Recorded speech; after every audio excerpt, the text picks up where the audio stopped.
The gunshot echoed across the Montana plains as Olivia Nolan watched her father fall, his blood seeping into the dusty ground of the ranch they'd built together.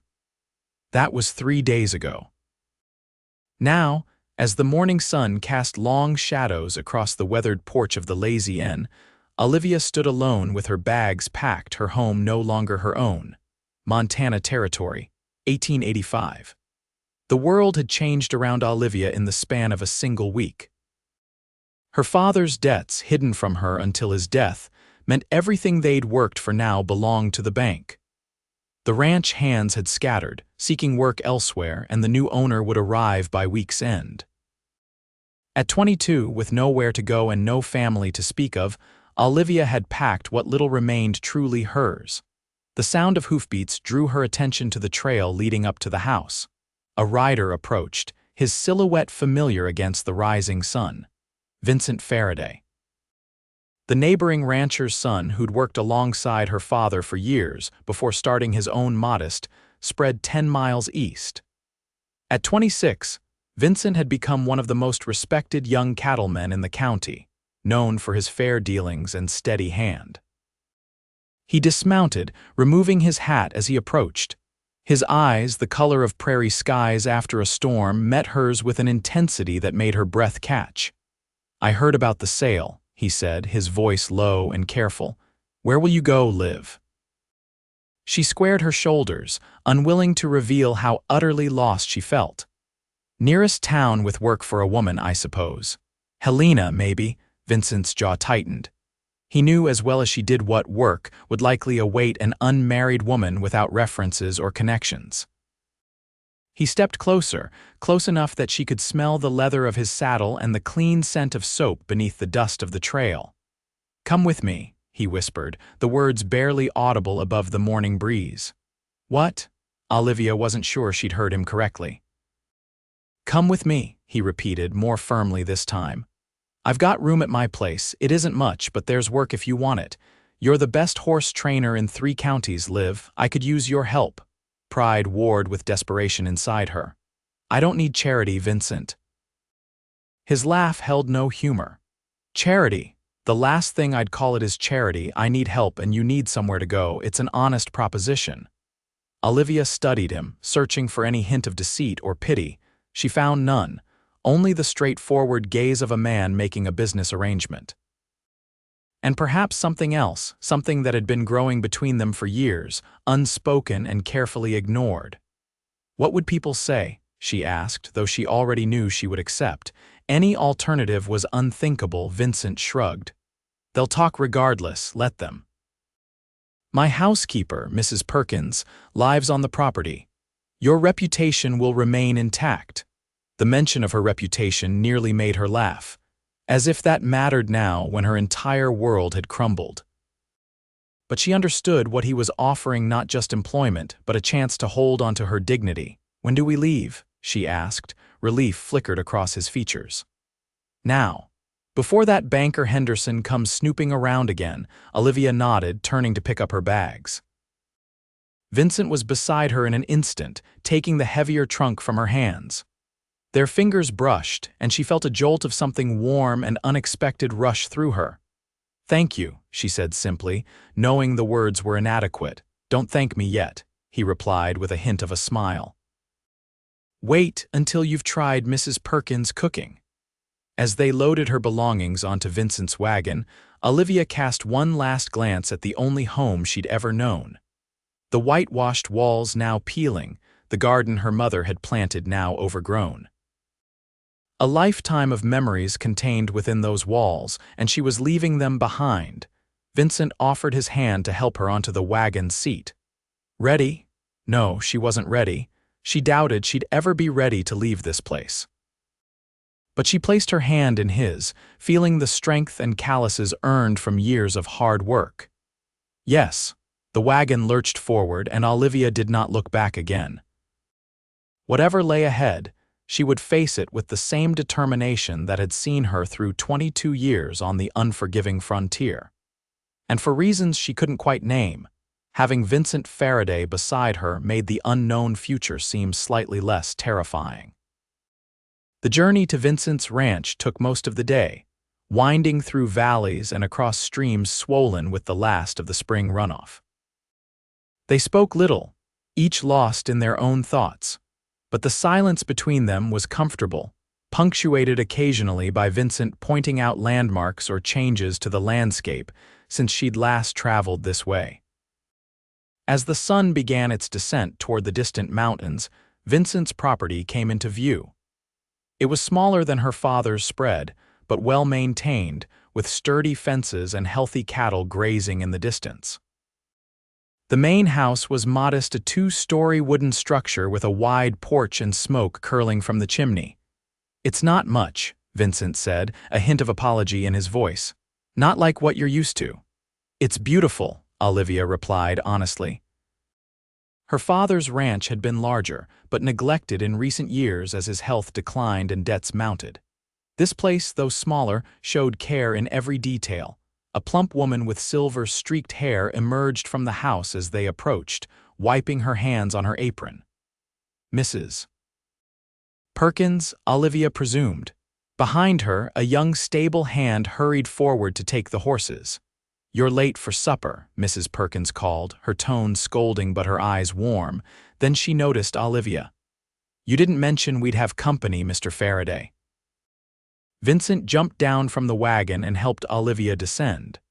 "Mrs. Perkins, this is Miss Olivia Nolan. She'll be staying with us for a while, helping with the horses."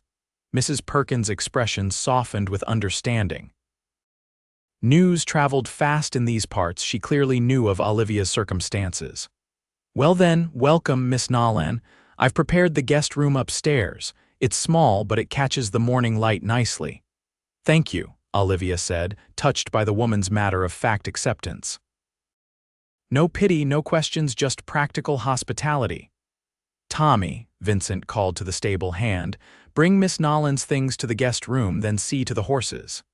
"Yes, sir," the boy replied, already unloading Olivia's trunk. Mrs. Perkins ushered them inside, chattering about supper and how she'd need to set another place. The house was warm and smelled of fresh bread and roasting meat. It was simply furnished but comfortable, with a large stone fireplace dominating the main room. "I'll show you to your room," Vincent said, leading her up a narrow staircase. "You can wash up before supper." The guest room was indeed small but clean and pleasant, with a narrow bed, a washstand, and a window overlooking the eastern pasture.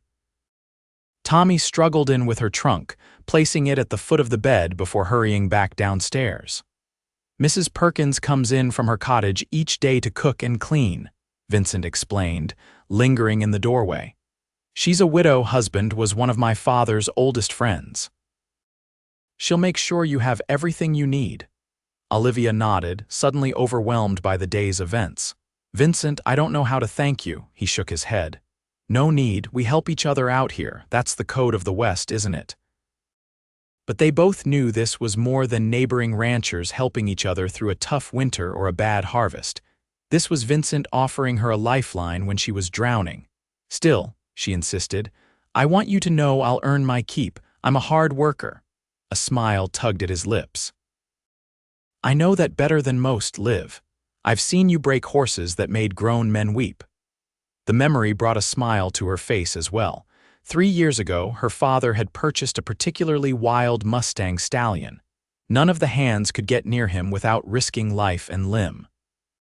Olivia had spent weeks gaining the animal's trust, and when she finally mounted him, even her father had held his breath. Vincent had been there that day, watching with undisguised admiration as she rode the stallion around the corral. "Supper in 10 minutes, Mrs. Perkins called from below, breaking the moment. "I'll let you get settled," Vincent said, stepping back. "Take your time." Alone in the small room, Olivia sank onto the edge of the bed, the events of the past week crashing over her like a wave. Her father's death, the revelation of his debts, the loss of her home, and now this unexpected sanctuary. Tears she'd been holding back for days finally spilled down her cheeks. She allowed herself exactly 5 minutes of weeping before she straightened her spine, splashed cold water on her face, and changed into a fresh dress. Whatever happened next, she would face it with dignity. She owed Vincent that much at least. Supper was a simple affair: roast beef, potatoes, fresh bread, and greens from Mrs. Perkins' kitchen garden. The conversation was equally straightforward, with Vincent outlining what he expected from her in terms of work with the horses. "I've got 3 new colts that need training and a mare that's developing a mean streak," he explained between bites. "Plus the regular work with the stock horses. Think you can handle it?" Olivia nodded. "Of course. When do I start?" "Tomorrow, if you're up to it. No rush, though. Take a day or 2 to settle in if you need." "I'll start tomorrow," she said firmly. The sooner she began earning her keep, the less this arrangement would feel like charity. Mrs. Perkins served apple pie for dessert, watching with satisfaction as both Vincent and Olivia helped themselves to seconds. When the meal was done, she shooed them from the kitchen, insisting she didn't need help with the dishes. Vincent led Olivia to the porch, where 2 rocking chairs faced the setting sun. They sat in companionable silence, watching the sky turn from gold to deep crimson. "I keep expecting to wake up," Olivia said finally. "To find myself back at the Lazy Inn, with Pa calling for his coffee and the hands gathering for breakfast." Vincent didn't respond immediately, letting her words hang in the twilight air. "Loss has a way of making everything seem unreal," he said eventually.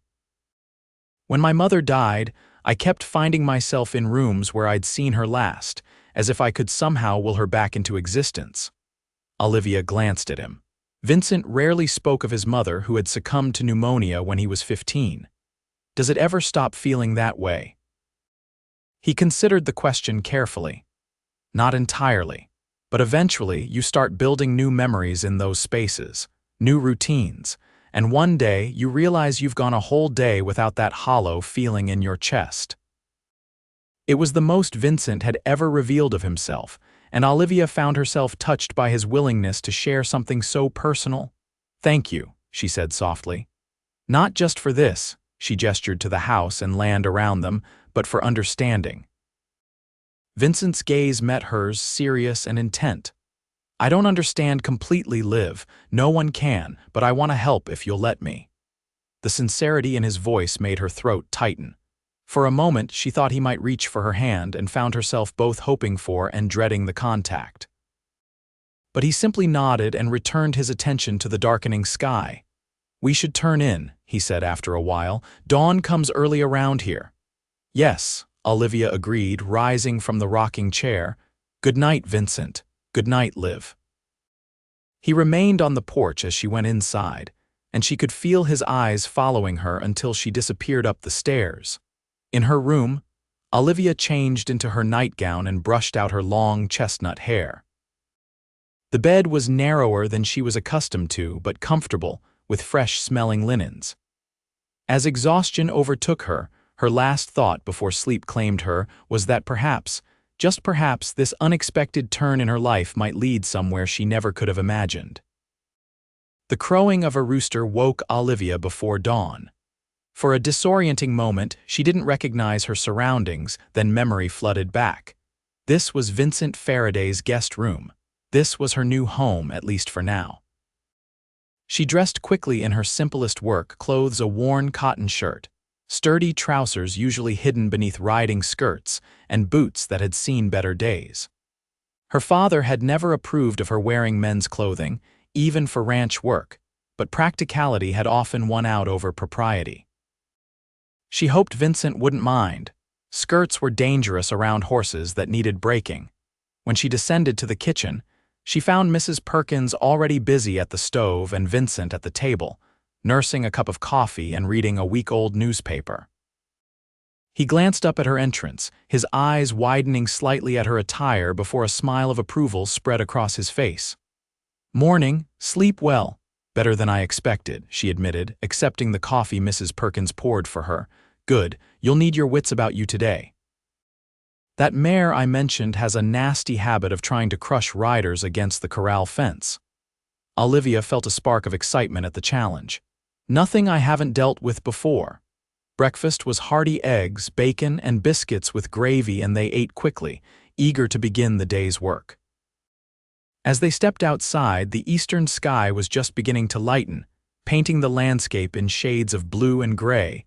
Vincent led her to the stables, a long, well-built structure with 8 stalls and a tack room.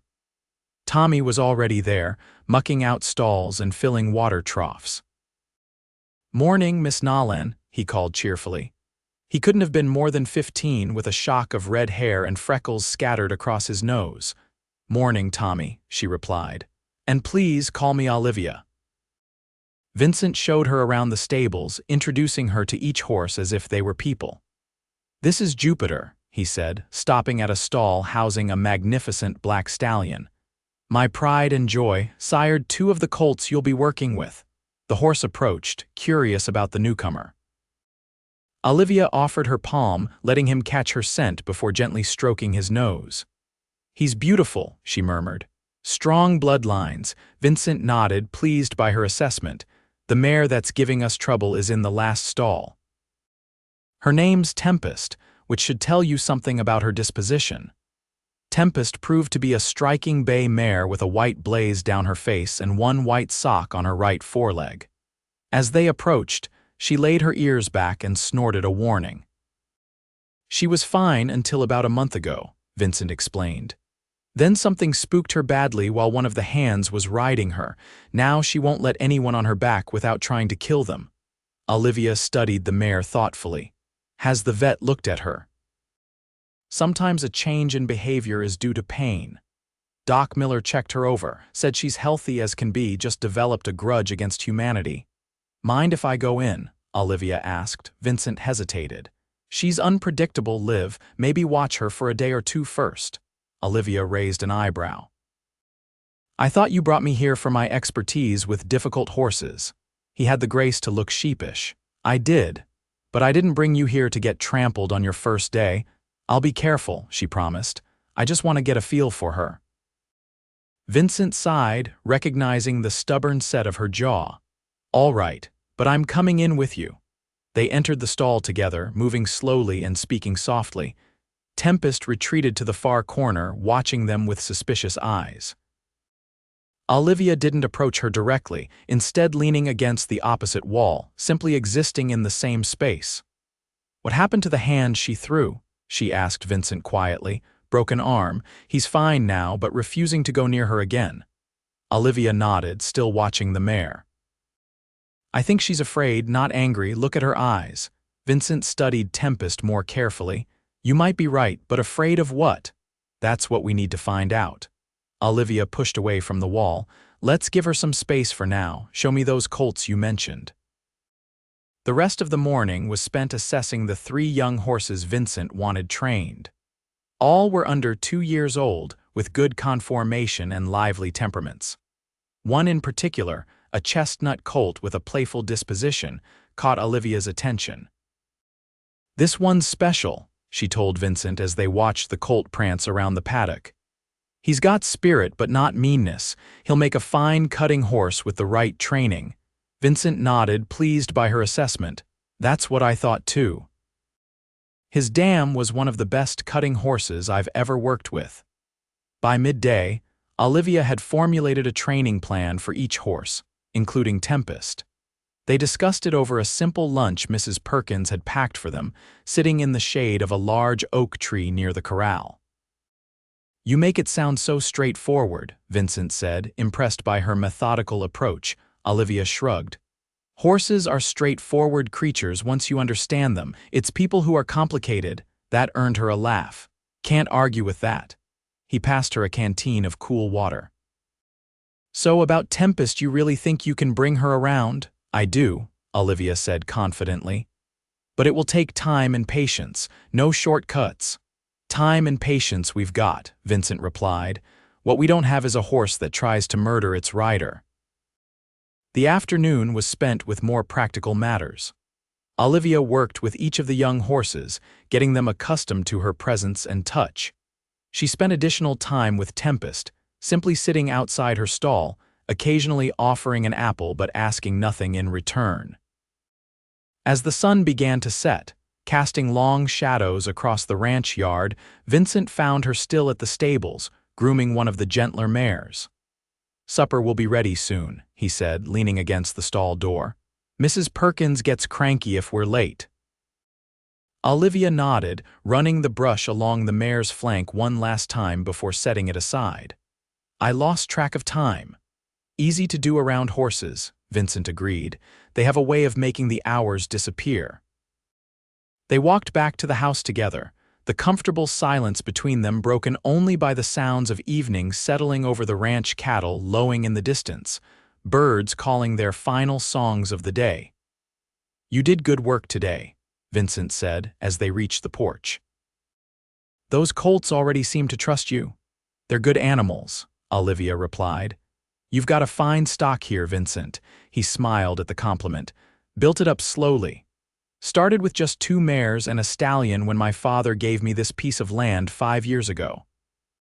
"You've accomplished a lot in a short time," Olivia observed. "Your father must be proud." A shadow crossed Vincent's face. "He doesn't say much these days. Stroke took most of his words 3 years back, but I like to think he approves." Olivia hadn't known about Vincent's father's condition. "I'm sorry, that must be difficult," he shrugged, but she could see the pain behind the casual gesture. "Life out here is never easy, we all have our burdens to bear." The conversation turned to lighter topics over supper with Mrs. Perkins entertaining them with local gossip and Tommy eagerly describing a cougar he'd spotted near the western ridge that morning. "Probably after the new calves," Vincent said, frowning slightly. "We'll need to keep watch." "I can take first watch tonight," Tommy volunteered. Vincent shook his head. "No need, I'll do it myself. You need your sleep, boy." After the meal, Mrs. Perkins departed for her cottage, and Tommy retreated to his small room off the kitchen. Olivia helped Vincent gather supplies for his night watch coffee, blankets, and his rifle. "You don't have to do this alone," she said as they packed the items into a saddlebag. "I could take a shift." Vincent looked surprised by the offer. "It's not women's work, Liv." She crossed her arms, giving him a level stare. "Neither is breaking wild horses by most accounts, yet here I am." He considered her for a moment, then chuckled. "Fair point, but not tonight. You're still settling in and these night watches can be long and cold. Another time." Olivia accepted the compromise with a nod. "Be careful out there." "Always am," he replied, securing his hat. "Lock the door behind me. I'll be back by dawn." She watched from the porch as he rode out, a solitary figure against the deepening twilight. Then, true to her word, she went inside and locked the door before ascending to her room. Sleep eluded her that night. Her mind kept returning to Vincent, keeping lonely vigil somewhere on the vast ranch, watching for predators that threatened his livelihood. It struck her how similar their situations were, both fighting to protect what they valued, both carrying burdens largely unseen by others. The next few days fell into a comfortable rhythm. Olivia rose early each morning to work with the horses, focusing particularly on the 3 young colts and the troubled mare, Tempest. Progress was slow but steady. The colts were learning to accept saddles on their backs, and Tempest had begun to show signs of trusting Olivia, at least enough to eat from her hand and allow herself to be brushed. Vincent divided his time between the cattle, ranch maintenance, and observing Olivia's work with the horses. She often caught him watching her from a distance, a thoughtful expression on his face. When their eyes met, he would nod or tip his hat, then continue about his business. One evening, about a week after Olivia's arrival, Vincent didn't return for supper. Mrs. Perkins fretted, keeping his food warm in the oven while casting worried glances toward the window. "It's not like him to be late without sending word," she said, wringing her hands on her apron. Olivia shared her concern. "Could he have gone into town without telling anyone? Not Mr. Faraday." Mrs. Perkins shook her head. "He's considerate that way." As darkness fell, Olivia made a decision. "Tommy, saddle Jupiter for me." The boy's eyes widened. "Mr. Faraday doesn't let anyone ride Jupiter but himself." "This is an emergency," Olivia insisted. "He's the fastest horse in the stable, and Vincent might be hurt somewhere out there." Tommy hesitated only a moment longer before nodding. "Yes, madam." Mrs. Perkins hurried to fetch a lantern while Olivia changed into warmer clothes. Within minutes, she was mounted on the powerful black stallion, lantern in hand, a rifle borrowed from Vincent's collection secured in the saddle holster. "I'll check the north pasture first," she told them. "That's where he said he'd be working today." "If I'm not back in 2 hours, Tommy, ride for the sheriff." The boy nodded solemnly, and Mrs. Perkins pressed a flask of coffee into Olivia's hand. "God be with you, child." The night was clear and cold, stars scattered across the vast Montana sky like diamonds on black velvet. Jupiter moved with confident strides beneath her, clearly familiar with the terrain even in darkness. Olivia let the horse have his head, suspecting he might lead her to his master more efficiently than she could find the way herself. After nearly an hour of riding, Jupiter's ears pricked forward and he nickered softly. A moment later, Olivia spotted a small campfire in the distance. Relief flooded through her, followed immediately by irritation. If Vincent was simply camping out, why hadn't he sent word? As she approached, she could make out Vincent's form sitting by the fire. Another figure sat across from him, a man she didn't recognize. Both men looked up at the sound of Jupiter's approach, reaching instinctively for their weapons before recognizing the rider. "Olivia." Vincent called, rising to his feet. "What in God's name are you doing out here?" She dismounted, handing Jupiter's reins to Vincent. "Looking for you. Mrs. Perkins was worried sick when you didn't come home for supper." Guilt flashed across Vincent's face. "I'm sorry." "I should have sent Tommy with a message." He gestured to the stranger who had also stood. "This is Marshal Wade Evans. He rode out to warn me about some trouble heading our way." The marshal tipped his hat to Olivia. "Madam." He was older than Vincent, perhaps in his 40s, with a weathered face and alert eyes. "What kind of trouble?" Olivia asked, looking between the two men. Vincent sighed, running a hand through his hair. "Cattle rustlers. They've hit 3 ranches north of here in the past month. Marshal Evans thinks they might be targeting this area next. They're organized," the marshal added. "Not just opportunistic thieves. They strike fast, take what they can, and disappear. By the time the law is notified, they're long gone." Olivia understood now why Vincent had been delayed. "What are you planning to do?" Vincent gestured for her to join them by the fire. "We're organizing a watch. Marshal Evans is warning all the ranchers in the area. We'll take turns patrolling, keep extra men on during the night." "But you're already short-handed," Olivia pointed out. "With just you, Tommy, and a couple of part-time hands, how will you manage?" Vincent's expression was grim. "We'll manage because we have to. I can't afford to lose any cattle, not with prices down this year." The three of them discussed strategies until the fire burned low. Marshal Evans would return to town in the morning, gathering more men for a coordinated defense of the area's ranches. Vincent would strengthen security around the Faraday property, particularly at night when the rustlers were most likely to strike. "I should get back," Olivia said finally, rising from her place by the fire. "Mrs. Perkins will be frantic." "I'll ride with you," Vincent said immediately. "Marshal, you're welcome to the cabin for the night." Evans nodded his thanks. "I'll head out at first light. Be careful, both of you." The ride back was silent, save for the steady rhythm of the horses' hooves and the occasional night sounds of the prairie. Vincent rode close beside Olivia, as if concerned she might vanish into the darkness if he allowed too much distance between them. "You shouldn't have come looking for me alone," he said after a while, his voice low. "It's not safe, especially with rustlers in the area." Olivia bristled at the implication. "I can handle myself, Vincent. I've been riding these ranges since I was old enough to sit a horse." "I know that," he conceded, "but it doesn't stop me from worrying." The simple admission softened her irritation. "Well, next time send word if you're going to be late, then no one will need to worry," he chuckled softly. "Yes, madam." When they reached the ranch house, lights still burned in the windows. Mrs. Perkins rushed out as they dismounted, relief evident on her face.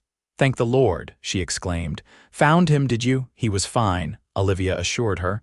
Just caught up with the marshal." While Vincent explained the situation to Mrs. Perkins, Olivia took the horses to the stable. Tommy appeared bleary-eyed but eager to help. "Everything all right, Miss Olivia?" he asked, taking Jupiter's reins. "For now," she replied, "but keep your eyes open in the coming days." "There might be trouble." The boy's expression turned serious. "I will." Later, as Olivia prepared for bed, a soft knock sounded at her door. She opened it to find Vincent standing in the hallway, still dressed in his work clothes. "I wanted to thank you," he said quietly, "for coming to look for me. It was brave, if foolhardy." Olivia leaned against the doorframe, too tired to be offended by his characterization. "You would have done the same for me." "Without hesitation," he agreed, his gaze holding hers with an intensity that made her breath catch. For a moment she thought he might say more, perhaps even step closer. Instead he straightened, clearing his throat. "Good night, Liv. Sleep well." "Good night, Vincent." She closed the door slowly, listening to his retreating footsteps and wondering at the strange, fluttering sensation in her chest. It wasn't the first time Vincent Faraday had looked at her that way, as if seeing something beyond the rancher's daughter he'd known for years. But it was the first time she'd allowed herself to acknowledge the way it made her feel, dangerous territory, she told herself sternly. Vincent had offered her sanctuary and employment, not courtship. To mistake his kindness for something more would be the height of foolishness. Yet as she drifted towards sleep, her mind returned to the moment on the porch her first night here, when he'd shared his own experience with grief. The vulnerability in his voice, the understanding in his eyes. And later, the way he watched her work with the horses, respect, and something warmer in his gaze. Perhaps, she thought as sleep finally claimed her, it wasn't entirely foolish after all. The next week brought a flurry of activity to the Faraday ranch. True to his word, Marshal Evans organized a coordinated response to the rustler threat. Additional hands were hired, night patrols established, and warning systems put in place. Vincent rode out each day to meet with neighboring ranchers, returning late and exhausted but determined. Olivia continued her work with the horses, but also took on additional responsibilities around the ranch. She helped Mrs. Perkins with cooking and preserving the garden's harvest, rode fence lines checking for cuts that rustlers might exploit, and even assisted Tommy with mucking out stalls when the workload became overwhelming. One afternoon, she was working with the chestnut colt in the training corral when Vincent returned from town earlier than expected. His expression was troubled as he dismounted and approached the fence. "News?" she asked, letting the young horse rest while she joined Vincent at the rail. "Rustlers hit the Wilson place last night," he said grimly. "Took 30 head and shot 2 ranch hands who tried to stop them." Olivia's hand flew to her mouth. "Are they dead?" "One is, the other's with the doctor, but it doesn't look good." Vincent's jaw was tight with anger. "Wilson's place is less than 20 miles from here, Liv. They're getting closer." "What does Marshal Evans suggest?" "He's forming a posse, tracking them north, but he thinks they might double back, try to hit another ranch while the law is chasing shadows." Vincent ran a hand through his hair, a gesture Olivia had come to recognize as a sign of his frustration. "I'm doubling the night watch. Tommy will stay with Mrs. Perkins in her cottage. I want you to keep a loaded rifle by your bed." The seriousness of his tone sent a chill through her. "Do you really think they'd come here?" "I don't know," he admitted, "but I won't take chances. Not with," he broke off, looking away. "Not with what?" Olivia pressed. Vincent met her gaze again, something fierce and protective in his eyes. "Not with you here. These men are dangerous, Liv. They don't leave witnesses." The implication was clear, and Olivia felt both touched by his concern and determined not to be a burden. "I can take a shift on watch," she offered. "I'm a good shot." He shook his head firmly. "No, I need you rested for work with the horses during the day. And I need to know you're safe in the house at night." Olivia bit back a retort about being treated like a fragile flower. This wasn't about her pride, it was about the very real danger facing all of them. "All right," she conceded, "but promise me you'll be careful out there." A hint of a smile touched Vincent's lips. Always am. That night, true to Vincent's instructions, Olivia kept a loaded Winchester beside her bed. Sleep came fitfully, her dreams troubled by shadowy figures and gunshots in the darkness. She woke before dawn, giving up on rest and dressing quickly in the gray light of early morning. The house was silent as she descended the stairs. Vincent hadn't returned from his night watch yet, and Mrs. Perkins wouldn't arrive from her cottage for another hour. Olivia made coffee and carried a cup to the porch, watching as the eastern sky slowly brightened. Movement at the edge of the property caught her eye, a rider approaching at a steady pace. Too early for a casual visitor, but the figure was alone, making it unlikely to be rustlers. As the rider drew closer, Olivia recognized the straight-backed form of Vincent's father, Edward Faraday. She set down her coffee and went to meet him, surprised by the unexpected visit. Edward Faraday was a formidable figure despite his illness. Tall and broad-shouldered like his son, with the same piercing blue eyes, though his hair had gone completely silver. The stroke had affected his speech and the right side of his body, leaving him with a pronounced limp and difficulty forming words, but his mind remained sharp. "Mr. Faraday," she greeted him, helping him dismount. "Vincent isn't here right now, he's been on night watch." Edward nodded, gesturing toward the house with his good hand. Olivia understood and offered her arm for support as they walked to the porch. Once seated, Edward withdrew a folded paper from his vest pocket and handed it to her. The note was brief, written in a careful hand. "Vincent rustlers spotted near Elkhorn Creek last night. Heading your way, be ready." Miller Olivia's blood ran cold. Elkhorn Creek was less than 5 miles from the ranch. "When did this message come?" she asked urgently. Edward held up 3 fingers, then pointed to the setting moon. 3 hours ago in the middle of the night, and Vincent doesn't know. When Edward shook his head, Olivia made a quick decision. "I need to find him. He's patrolling the north section." Edward caught her wrist as she stood, his grip surprisingly strong. He shook his head vehemently, then pointed to himself. "You want to go?" Olivia asked, incredulous. "Mr. Faraday, with all due respect, you're in no condition," he cut her off with a sharp gesture, his eyes flashing with the same determination she often saw in Vincent's. Then he pointed to her, made a circular motion encompassing the ranch, and finally a protective gesture, hands cupped as if shielding something precious. The message was clear. She was needed here to protect the ranch. Edward would find his son. Before she could argue further, the sound of gunshots echoed from the direction of the northern pasture. 3 shots in rapid succession, then silence. Edward's face paled. He pushed himself to his feet with surprising agility and started toward his horse. "Wait," Olivia called, rushing into the house. She returned moments later with 2 rifles, handing one to Edward. "Together," she said firmly. "We go together." He hesitated only briefly before nodding. They mounted their horses and rode toward the sound of the gunfire, pushing their mounts to a gallop across the open grassland. As they crested a small rise, Olivia spotted 3 riders in the distance, moving fast toward the eastern boundary of Vincent's property. Of Vincent himself, there was no sign. "There," Edward pointed with his rifle, his voice strained but intelligible. Olivia followed his gesture and saw a prone figure beside a stand of cottonwoods near the creek. Her heart seemed to stop in her chest. "Vincent," she whispered, then spurred her horse forward, caution forgotten in her fear. Edward kept pace beside her, his face set in grim lines. They reached the trees in minutes that felt like hours, dismounting before their horses had fully stopped. Vincent lay motionless on the ground, blood staining his shirt near the shoulder. Olivia fell to her knees beside him, hands shaking as she searched for signs of life. "Vincent," she called, her voice breaking. "Vincent, can you hear me?" For a terrible moment, there was no response. Then his eyelids fluttered and a low groan escaped his lips.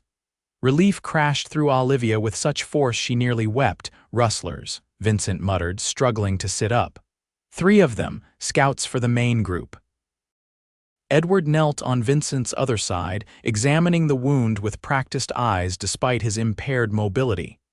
"How bad is it?" Olivia asked him. Edward made a dismissive gesture, then held his thumb and forefinger slightly apart. "Not serious a graze."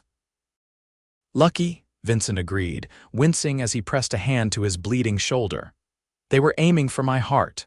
"Can you ride?" Olivia asked, already tearing a strip from her petticoat to bind the wound. Vincent nodded, allowing them to help him to his feet. "We need to warn the others." "The rustlers will hit tonight, I'm sure of it." Edward pointed east, then made a slashing motion across his throat. "Cut them off," Vincent interpreted, receiving a nod from his father.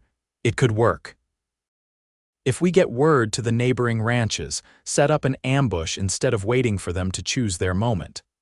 Olivia finished binding his wound, her mind racing. "I can ride to Marshal Evans," she offered. "He should be at the Donovan place by now." Vincent started to protest, then reconsidered. "It's at least 10 miles. Jupiter can make it in under an hour," she said confidently. "Let me do this, Vincent. You're injured and your father needs to stay with you." Edward nodded his agreement, surprising them both. Vincent looked between them, clearly torn between practicality and his instinct to protect Olivia. "Fine," he conceded finally. "But you ride straight there and straight back. No heroics," says the man bleeding from a gunshot wound, Olivia retorted, but her tone was gentle. "I'll be careful." They returned to the ranch house first, where Mrs. Perkins exclaimed in horror at Vincent's condition and immediately set about properly cleaning and dressing the wound. Tommy was sent to alert the part-time hands, with instructions to arm themselves and prepare for possible attack. Within 30 minutes, Olivia was mounted on Jupiter, a map to the Donovan Ranch secured in her saddlebag along with Vincent's spare revolver. "Remember," Vincent said, standing beside the powerful stallion, one hand on the bridle. "Straight there, straight back." "I remember," Olivia assured him. Then, on impulse, she leaned down and pressed a swift kiss to his cheek. "Try not to get shot again while I'm gone." Before he could respond, she urged Jupiter into motion, leaving Vincent standing in the yard, his fingers touching the spot where her lips had been. The ride to the Donovan Ranch was hard and fast, Jupiter living up to his reputation as the finest horse in the county. Olivia pushed him as much as she dared, keeping to the open ground where they could maintain speed without risking a fall in unseen holes or burrows. She arrived to find Marshal Evans, and a group of ranchers gathered in the Donovan's yard, already planning their next move against the rustlers. Her news of the scouts and Vincent's wounding was met with grim determination. "They're more brazen than I thought," Evans said, adjusting his plans based on the new information. "If they're sending scouts in daylight, they're planning something big." Within minutes, a new strategy was formed. The posse would split into 3 groups, positioning themselves at likely crossing points along the creek that formed a natural boundary between several ranches. If the rustlers attempted to move cattle across during the night, they'd ride straight into an ambush. "Miss Nolan, you should stay here," one of the ranchers suggested. "It's safer." Olivia shook her head firmly. "I need to get back to the Faraday ranch. Vincent's injured and they might be short-handed if the rustlers come tonight." Marshal Evans studied her for a moment, then nodded. "She's right, but not alone." He turned to a young deputy. "Matthews, escort Miss Nolan back to Faraday's place, then join the western group at Cottonwood Bend." Despite her protests that she needed no escort, Olivia found herself riding back with Deputy Matthews, a solemn young man with a nervous habit of checking his revolver every few minutes. They made good time, arriving at the ranch by mid-afternoon to find the place transformed into a makeshift fortress. Vincent had positioned men at strategic points around the property, moved the most valuable breeding stock to a hidden box canyon on the property's western edge, and established a system of signals to alert everyone in case of attack. His shoulder was properly bandaged now, and though his face was pale from blood loss, his eyes were clear and determined. "Marshal Evans is setting up ambushes along the creek," Olivia reported, dismounting with Matthew's assistance. They think the rustlers will try to cross with the cattle tonight, Vincent nodded, absorbing the information. Good, we'll be ready here too. He turned to Matthews. Tell the marshal we've got the north end covered. If they try to cut through here, they won't get far. As darkness fell, tension settled over the ranch like a physical presence. Mrs. Perkins prepared a substantial meal for everyone, though few had much appetite. Edward Faraday remained, refusing to return to his own home despite Vincent's concerns for his safety. He sat on the porch, rifle across his knees, watching the road with the patience of a man who had spent a lifetime reading the land and its dangers. Olivia found herself assigned to the house, much to her frustration. Vincent was insistent that she remain inside with Mrs. Perkins, both for safety and to have someone alert if the house itself was approached. I'm not hiding while everyone else risks their lives, she argued as Vincent prepared to join the men at their posts. You're not hiding, he countered. You're our last line of defense. If they get past us and come for the house, I need to know someone capable is here to protect Mrs. Perkins. Put that way, Olivia found it difficult to continue objecting. Still, as she watched Vincent check his weapons one last time, she couldn't shake the fear that had gripped her when she'd found him wounded that morning. Vincent, she said softly, stepping closer. Be careful. He looked up, his eyes meeting hers with an intensity that made her breath catch. I will. He hesitated, then added, about this morning. We can talk about it later, Olivia said quickly, when this is over. A ghost of a smile touched his lips. I'll hold you to that. Then he was gone, striding out to join his father on the porch before disappearing into the growing darkness. The night stretched endlessly, each hour marked only by Mrs. Perkins' nervous pacing and the occasional hoot of an owl outside. Olivia stationed herself at a window overlooking the main approach to the house, rifle ready, straining her eyes against the darkness. It was well past midnight when she spotted shadowy figures moving stealthily toward the barn. She counted 6 men, leading their horses rather than riding, clearly attempting to approach without being detected. Mrs. Perkins, she whispered urgently. They're here. The signal lantern light it now. The older woman moved with surprising speed, lighting the prepared lantern and placing it in the east-facing window, a prearranged signal to alert the men positioned around the property.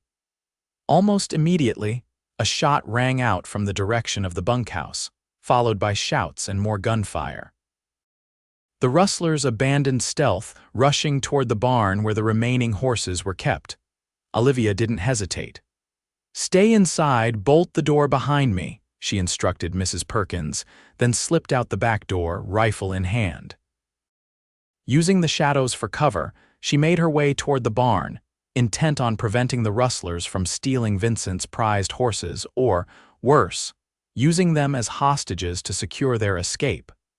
The sound of fighting continued near the main gate, suggesting Vincent and the others were engaged there. She reached the barn just as 2 of the rustlers forced the doors open. Without thinking, Olivia raised her rifle and fired a warning shot over their heads. Step away from the horses, she called, her voice steady despite her pounding heart. The men whirled, one reaching for his pistol. Olivia's second shot was more deliberate, striking the ground at his feet. The next one won't miss, she promised. The rustlers exchanged glances, clearly calculating their odds. Before they could decide, more shots rang out from behind Olivia and Vincent's voice called, "Drop your weapons." Relief flooded through her as Vincent and 2 ranch hands approached from the side of the barn, guns trained on the rustlers. The outlaws, seeing themselves outnumbered, slowly raised their hands in surrender. Bind them, Vincent ordered the hands, not lowering his weapon until the rustlers were securely tied. Only then did he turn to Olivia, his expression a mixture of relief and exasperation. I thought I told you to stay in the house. The horses, she explained simply. I couldn't let them take the horses. Something shifted in Vincent's eyes then, a softening that made her heart skip. No, he agreed quietly, neither could I. A shout from the direction of the main gate interrupted the moment. "Mr. Faraday, we got 3 more trying to run." Vincent hesitated, clearly torn between pursuing the fleeing rustlers and ensuring Olivia's safety. "Go," she urged him. "I'll help get these 2 secured in the root cellar until the marshal arrives." He nodded once, sharply, then was gone, running toward the continuing sounds of struggle near the gate. The rest of the night passed in a blur of activity. Marshal Evans and his deputies arrived shortly after dawn, having successfully intercepted the main group of rustlers at the creek crossing. Combined with those captured at the Faraday Ranch, it appeared the entire gang had been apprehended. "You folks did good work here," Evans told Vincent as the prisoners were loaded into wagons for transport to the county jail. "Could have been a lot worse." Vincent, exhausted but satisfied, nodded his thanks. "Any casualties on your end?" One deputy wounded, nothing serious. One rustler dead he chose poorly when faced with surrender. Evans glanced toward Olivia, who was helping Mrs. Perkins tend to minor injuries among the ranch hands. "Heard your lady friend was quite the sharpshooter last night." "She's not Vincent began, then stopped himself. "Yes, she was." Edward Faraday, who had remained on the porch throughout the night's events, coughed meaningfully. When both men looked his way, he pointed first to Vincent, then to Olivia, and finally made a gesture that could only be interpreted as "get on with it." Marshal Evans chuckled. "Your father's a wise man, Faraday. You should listen to him." With a tip of his hat, he mounted his horse and departed, leading the wagon train of prisoners toward town. Vincent stood in the yard for a long moment, watching them go, then turned toward the house where Olivia was now visible in the doorway, speaking with one of the hands. The morning sunlight caught in her chestnut hair, creating a halo effect that made her appear almost ethereal despite the rifle still slung over her shoulder and the smudges of dirt on her cheeks. He approached slowly, suddenly uncertain despite the night's victory. "Everyone all right in there?" he asked, nodding toward the house. "All fine," Olivia confirmed. "Mrs. Perkins is making breakfast for an army. You should come eat." "In a minute," Vincent said. "Could we talk first, somewhere private?" Curiosity flickered in Olivia's eyes, but she nodded, handing her rifle to the nearest hand before following Vincent toward the small garden Mrs. Perkins maintained behind the house. It was a peaceful spot, sheltered by tall sunflowers and fragrant with herbs. "About last night," Vincent began once they were alone.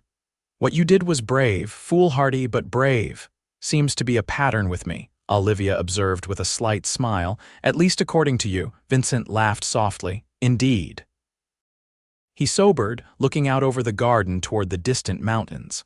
"When I saw you facing down those rustlers, I've never been so scared in my life, Liv." She hadn't expected that admission. "I had the situation under control." "I know you did. That's not the point." Vincent turned to face her fully, his expression more open and vulnerable than she'd ever seen it. "The point is, I realized in that moment that losing you would be unbearable." Olivia's breath caught in her throat. "Vincent, let me finish," he said gently. "When you came here 2 weeks ago, I told myself I was just helping a neighbor in need, but that wasn't the whole truth." He took a step closer.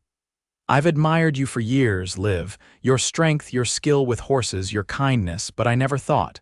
He paused, gathering his thoughts. "After your father died, it didn't seem right to speak of such things. And then when you arrived here, you were grieving, starting a new chapter. I didn't want to complicate that for you." "And now?" Olivia asked, her voice barely above a whisper. "Now," Vincent said, reaching for her hand, "I find I can't keep silent any longer, not after nearly losing you last night, not after seeing how perfectly you fit here with the ranch with." He hesitated, then finished softly, "with me."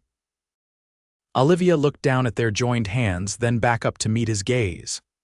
"I wasn't planning on going anywhere, Vincent, even before last night," a cautious hope kindled in his eyes. No, she confirmed.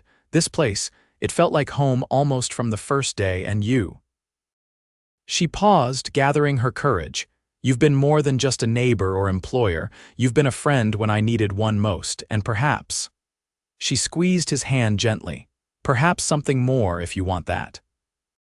The smile that broke across Vincent's face was like sunrise after the longest night. I want that very much, Liv. He drew her closer, his free hand coming up to brush a strand of hair from her face. May I kiss you? He asked, his voice low. Instead of answering, Olivia rose on tiptoes and pressed her lips to his. The kiss was gentle at first, tentative, but quickly deepened as Vincent's arm encircled her waist, drawing her against him. When they finally parted, both were slightly breathless. Well, Olivia said, a smile tugging at her lips. That settles that. Vincent laughed, the sound full of joy and relief. Indeed it does. He glanced toward the house where movement could be seen through the windows. We should go in, they'll be wondering where we are. Olivia nodded but made no move to step away from the circle of his arms. In a minute, she said, echoing his words from earlier. This moment is too perfect to rush. Vincent's expression softened with understanding. He bent to kiss her once more, a brief, tender touch that held the promise of many more to come. Then, reluctantly they separated, though Vincent kept hold of her hand as they walked back toward the house. Mrs. Perkins was setting platters of food on the table when they entered, Edward Faraday already seated at one end. The older man took one look at their joined hands and broke into a wide, approving smile. About time, Mrs. Perkins muttered, though her own expression was equally pleased. Breakfast was a cheerful affair despite the exhaustion that marked every face. The ranch hands recounted their parts in the night's adventure, each tale growing slightly more heroic with each telling. Edward Faraday contributed occasional words and expressive gestures, his pride in his son evident in every glance. As the meal concluded and the men departed to tend to delayed morning chores, Vincent drew Olivia aside once more. I need to ride into town today, he said. The marshal will want statements from all of us and there are supplies we need. Of course, Olivia nodded. I'll continue working with the horses. Tempest made real progress yesterday before all this excitement. Vincent smiled. You're remarkable with them. I've never seen anyone gain their trust so quickly. It's not so different from gaining people's trust, Olivia observed. Patience, consistency, and honesty seem to work with both. Wisdom beyond your years, Vincent teased, though his tone was warm with admiration. Experience, she corrected. My father always said animals and people aren't so different in what they need. At the mention of her father, a shadow crossed Vincent's face. I wish he could have seen you now, Liv. He'd be proud of how you've handled everything. Olivia's throat tightened with unexpected emotion. Thank you for saying that. Vincent squeezed her hand gently. I'll be back by supper, perhaps. Afterwards, we could continue our conversation from the garden. The hint of uncertainty in his voice touched Olivia deeply. For all his confidence in other matters, Vincent Faraday was as new to this as she was. I'd like that, she assured him. True to his word, Vincent returned as the sun was beginning to set, bringing not only necessary supplies but also a small package wrapped in brown paper, which he presented to Olivia with an almost shy smile. What's this? She asked, accepting the unexpected gift. Open it, he urged. Inside the package, Olivia found a delicate silver pendant in the shape of a horse, suspended on a fine chain. Vincent, it's beautiful, she breathed, running her finger over the intricate details of the tiny sculpture. It reminded me of you, he explained. Strong and graceful, Mrs. Perkins, watching from her position by the stove, made a sound that might have been a suppressed snort or a muffled awa. It was difficult to tell. After supper, as promised, Vincent and Olivia escaped the confines of the house for a walk beneath the stars. The night was warm, with a gentle breeze carrying the scent of prairie grass and distant rain. They walked in comfortable silence for a while, fingers intertwined, until they reached a small rise overlooking the ranch. I've been thinking, Vincent said as they gazed down at the collection of buildings that made up his home. About the future. Oh, Olivia prompted. When he didn't immediately continue, Vincent turned to face her, taking both her hands in his. I know it's soon, perhaps too soon. But after last night, life out here is uncertain at best, dangerous at worst. I don't want to waste time that might be precious. Olivia's heart began to beat faster. What are you saying, Vincent? I'm saying that in the 2 weeks you've been here, this place has become more of a home than it ever was before. You've brought something to the ranch, to my life, that I didn't even know was missing. He took a deep breath. I'm saying that I love you, Olivia Nolan. And if you'll have me, I'd like to make our arrangement permanent. For a moment, Olivia couldn't speak, overwhelmed by the sincerity in his voice and the emotion shining in his eyes. Are you asking me to marry you? She finally managed. I am, Vincent confirmed. Not right away if you need time, but yes, that's exactly what I'm asking. Olivia's mind raced. It was fast, incredibly fast. They'd known each other for years, yes, but in this new way, barely 2 weeks. Yet in those 2 weeks, she'd seen Vincent at his most vulnerable and his most courageous. She'd witnessed his kindness, his determination, his unwavering sense of duty. And she'd recognized in herself feelings that had perhaps been dormant for longer than she'd realized. Yes, she said simply. Yes, I'll marry you, Vincent Faraday. The joy that transformed his face was worth any uncertainty she might have felt. Vincent gathered her into his arms, lifting her slightly off the ground in his enthusiasm. When he set her down, his expression grew serious once more. I want you to be sure, Liv. Life out here isn't easy, even in the best of times. I grew up on a ranch, remember? She reminded him with a smile. I know exactly what I'm agreeing to. Hard work, unpredictable weather, stubborn cattle, and the occasional band of rustlers. Vincent chuckled. When you put it that way, I'm amazed you said yes at all. You forgot to mention the handsome rancher who comes with the package, Olivia teased, rising on tiptoes to kiss him lightly. That's the deciding factor. Later that night, as Olivia prepared for bed, she found herself examining the silver pendant Vincent had given her. It caught the lamplight, gleaming with a promise that seemed to match the one they'd made to each other on the hilltop. 2 weeks ago, she had stood alone with her bags, everything she had ever known lost to her. Now, against all odds, she had found not just sanctuary but a future brighter than any she could have imagined. Life had a strange way of opening new doors just when all seemed darkest. As she drifted towards sleep, Olivia's last thought was of Vincent's whispered words that first day, "Come with me." How little she had understood then the journey those 3 simple words would begin. The news of Vincent and Olivia's engagement spread quickly through the county, met with general approval and only the mildest of gossip about the speed of their courtship. Edward Faraday was perhaps the most pleased of all, embracing Olivia warmly when Vincent formally announced their plans during Sunday dinner at the senior Faraday's home. "Welcome, daughter," Edward managed to say, the words slightly slurred but unmistakable, Mrs. Perkins immediately set about planning a wedding feast, insisting that the ceremony be held at the ranch rather than in town. "More fitting," she declared. "This is your home now." The weeks that followed settled into a rhythm both familiar and new. Olivia continued her work with the horses, particularly Tempest, who was showing remarkable improvement under her patient guidance. Vincent expanded his breeding program, encouraged by Olivia's expertise and the success they'd had with the young colts. Together, they rode the boundaries of the property, discussing improvements and future plans. The easy friendship that had always existed between them deepened into something richer, a partnership of equals who respected and admired each other's strengths. One afternoon in early October, nearly 2 months after Olivia's arrival at the ranch, Vincent found her in the training corral with Tempest. The mare was now accepting a saddle without protest, a significant milestone in her rehabilitation. "That's remarkable progress," Vincent observed, leaning on the fence rail.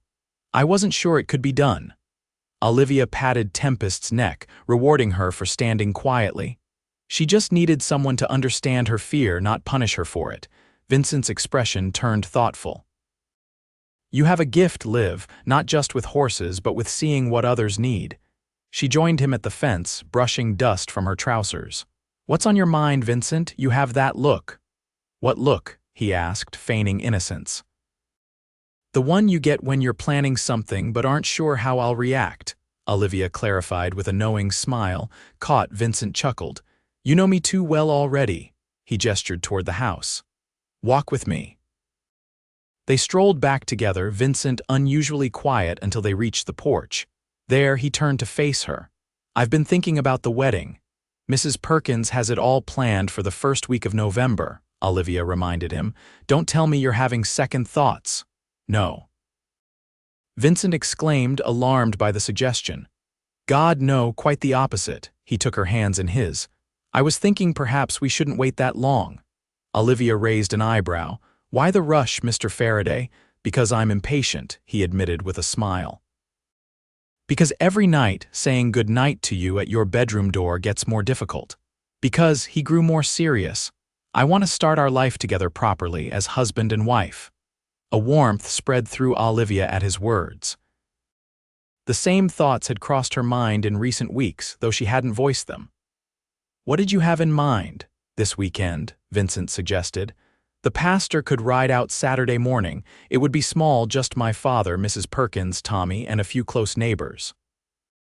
We could still have the larger celebration in November if Mrs. Perkins has her heart set on it. Olivia considered the proposal. There was a certain appeal to a quiet, intimate ceremony followed by the immediate beginning of their married life. What about a dress? She asked, the practical concern occurring to her suddenly. I haven't had time to arrange for one. Wear whatever makes you happy, Vincent said sincerely. You could marry me in those trousers and I'd still be the luckiest man in Montana. She laughed at that. Mrs. Perkins would have a fit. Sobering, she added, Are you sure about this, Vincent? People might talk if we rush. Let them, he said firmly, echoing his words from their first day together. I know what I want, Olivia. I want you as my wife sooner rather than later, but only if that's what you want too.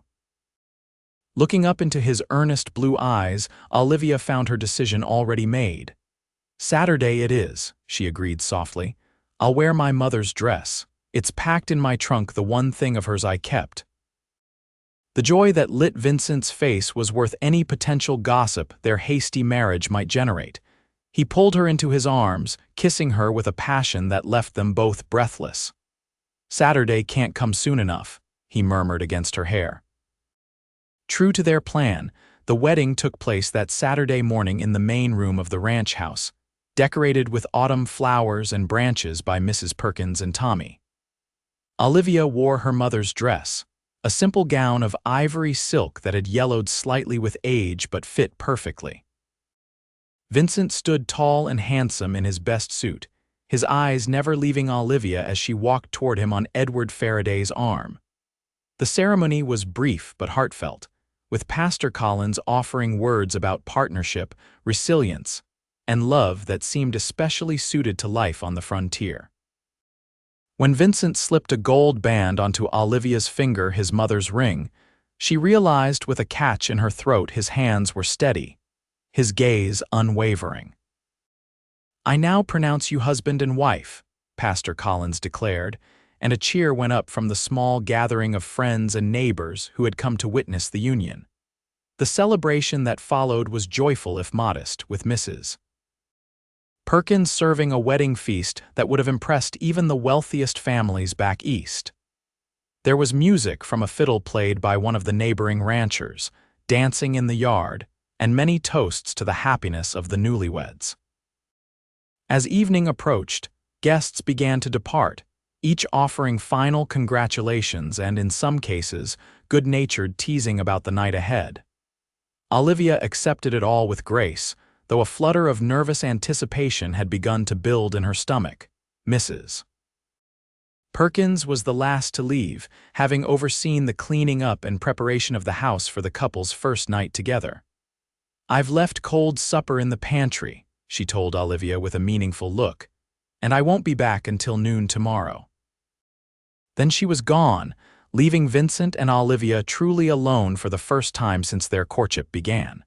They stood in the main room, suddenly shy with each other despite the intimacy they'd already shared in other ways.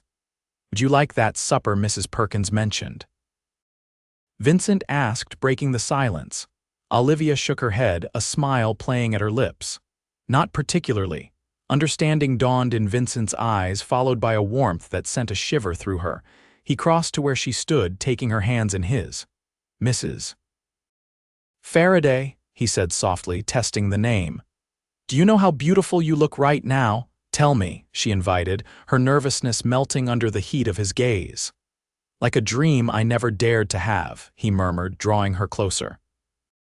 "Like everything I've ever wanted and never thought I'd find." His kiss was gentle at first, a question rather than a demand. Olivia answered by winding her arms around his neck, pressing closer as the kiss deepened into something more urgent. When they finally parted, both were breathing quickly. "Perhaps," Vincent suggested, his voice husky, "we should continue this upstairs." Olivia nodded, too affected by the moment to form words. Vincent surprised her by sweeping her into his arms, carrying her up the stairs with careful steps. Not to her room, she noted, but to the master bedroom at the end of the hall, their room now. He set her on her feet beside the bed, which had been turned down and strewn with late-blooming wildflowers, Mrs. Perkins doing, no doubt. A single lamp burned low on the bedside table, casting a warm, golden light over the simple but comfortable furnishings. "I've never." Olivia began, then faltered, unsure how to express her inexperience. Vincent's expression softened with understanding. "Neither have I," he admitted. "Not like this, not with someone I love." The confession surprised her. Vincent was several years older, and while not worldly by Eastern standards, she had assumed he had some experience with women. The knowledge that they would discover this aspect of marriage together touched her deeply. "We'll learn together," she said, reaching up to touch his face. What followed was a tender exploration, at times awkward but always reverent. Vincent helped her with the tiny buttons of her mother's dress, his fingers occasionally fumbling with nervousness. Olivia, in turn, assisted him with his formal clothes, marveling at each new revelation of skin and muscle beneath. When at last they lay together in the marriage bed, barriers of clothing and uncertainty finally overcome, Vincent hovered above her, his expression a mixture of desire and concern. "If anything hurts, or if you want to stop," Olivia silenced him with a kiss. "I trust you, Vincent, completely."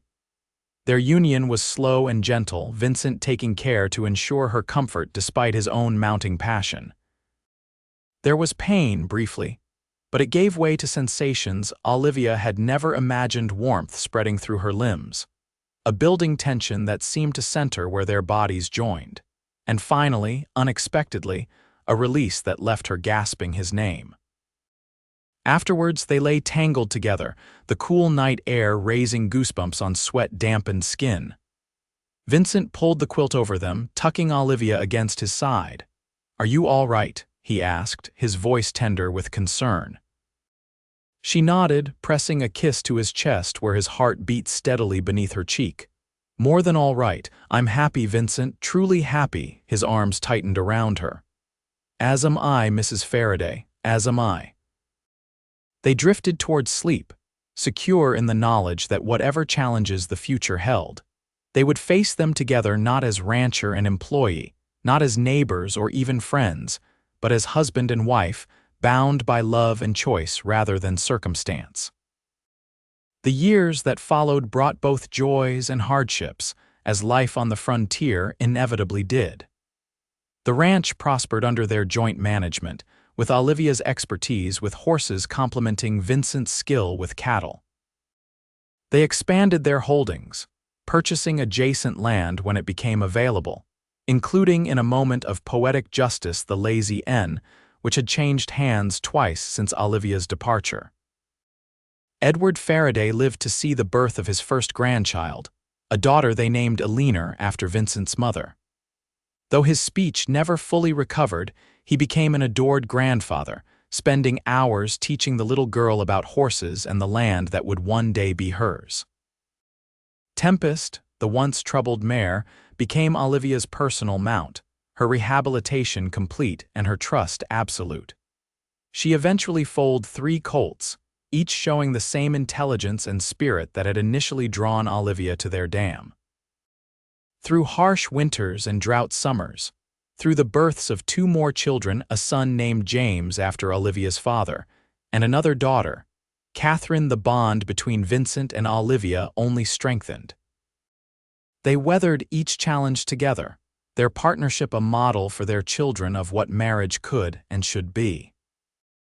On a clear autumn day much like the one when they had exchanged their vows, Vincent and Olivia stood on the same rise overlooking the ranch, now significantly larger and more prosperous than it had been a decade earlier. Their eldest, Eleanor, now 8, was visible in the distance, riding her pony under Tommy's watchful eye. "Hard to believe it's been 10 years, Vincent remarked, his arm around Olivia's waist. "Sometimes it seems like yesterday that you stood on my porch with your bags, looking like you might bolt at any moment." Olivia leaned into his embrace. "I nearly did, you know. Pride is a powerful thing if you hadn't whispered those words." "Come with me," Vincent recalled softly. "Best 3 words I ever spoke." "Yes," Olivia agreed, turning in his arms to face him. Yes, they were. As they stood there together, the setting sun painting the landscape in shades of gold and crimson, Olivia reflected on the strange twists of fate that had brought her to this moment. The loss of her father and her home had seemed like the end of everything she knew. Instead, it had been the beginning of a journey more fulfilling than anything she could have imagined. "What are you thinking about?" Vincent asked, noticing her contemplative expression. "About beginnings disguised as endings," she replied. "About how sometimes the worst day of your life can lead to the best years of your life." Vincent nodded in understanding. "You know, I rode out to your father's ranch that day with no real plan. I just knew I couldn't let you leave, couldn't bear the thought of you facing the world alone. And I'm grateful every day that you did," Olivia said, rising on tiptoes to kiss him softly. "Every single day." As they walked back toward the house, hand in hand in the fading light, Olivia thought of that frightened young woman who had stood alone with her bags, her future uncertain. How far she had come from that moment. How much she had gained, all because a cowboy had whispered, "Come with me." And she had been brave enough to say yes.